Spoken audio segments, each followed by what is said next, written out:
Chapter 8. My Father Meets a Gorilla. My father was very hungry, so he sat down under a baby banyan tree on the side of the trail and ate 4 tangerines. He wanted to eat 8 or 10, but he only had 13 left, and it might be a long time before he could get more. He packed away all the peels and was about to get up when he heard the familiar voices of the boars. I wouldn't have believed it if I hadn't have seen them with my own eyes. But wait and see for yourself. All the tigers are sitting around chewing gum to beat the band. Old Rhinoceros is so busy brushing his tusk that he doesn't even look around to see who's going by. And they're all so busy they won't even talk to me. Horse feathers, said the other boar, now very close to my father. They'll talk to me. I'm going to get to the bottom of this, as if it's the last thing I do.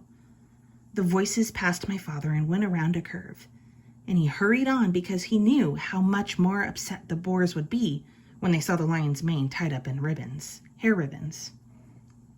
Before long, my father came to a crossroad, and he stopped to read the signs. Straight ahead, an arrow pointed to the beginning of the river. To the left, the ocean rocks, and to the right, to the Dragon Ferry. My father was reading all these signs when he heard paw steps and ducked behind the signpost. A beautiful lioness paraded past and turned down toward the clearings.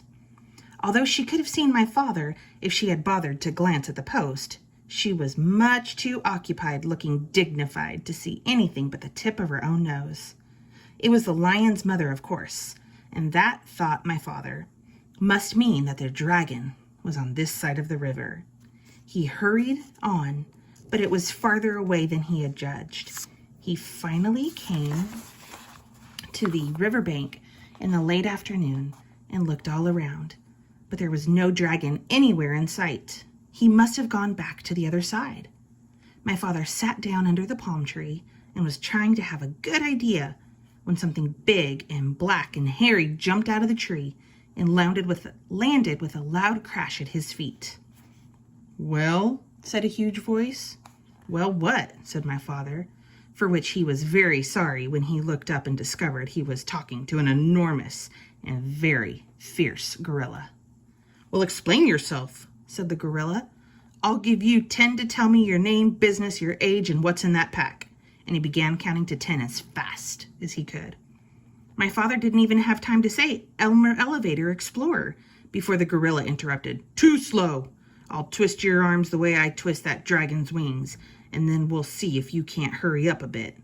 He grabbed my father's arms, one in each fist, and was about to twist them when he suddenly let go and began scratching his chest with both hands.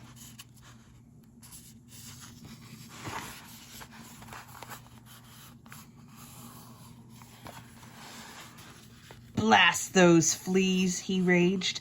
"They won't give you a moment's peace, and the worst of it is that you can't even get a good look at them. Rosie, Rhoda, Rachel, Ruthie, Ruby, Roberta, come here and get rid of this flea on my chest. It's driving me crazy." 6 little monkeys tumbled out of the palm tree, dashed to the gorilla, and began combing his hair on his chest.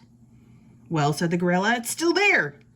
We're looking, said the 6 little monkeys. "But they're awfully hard to see, you know." "I know," said the gorilla, "but hurry. I've got work to do." And he winked at my father. "Oh, gorilla," said my father, in my knapsack, "I have 6 magnifying glasses. They'd be just the thing for hunting fleas." My father unpacked them and gave 1 to Rosie, 1 to Rhoda, 1 to Rachel, 1 to Ruthie, 1 to Ruby, and 1 to Roberta.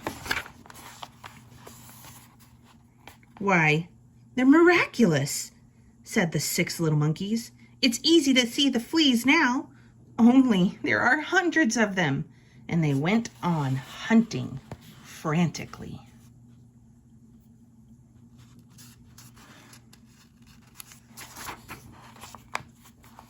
A moment later, many more monkeys appeared out of the nearby clump of mangroves and began crowding around to get a good look at the fleas through with a magnifying glass.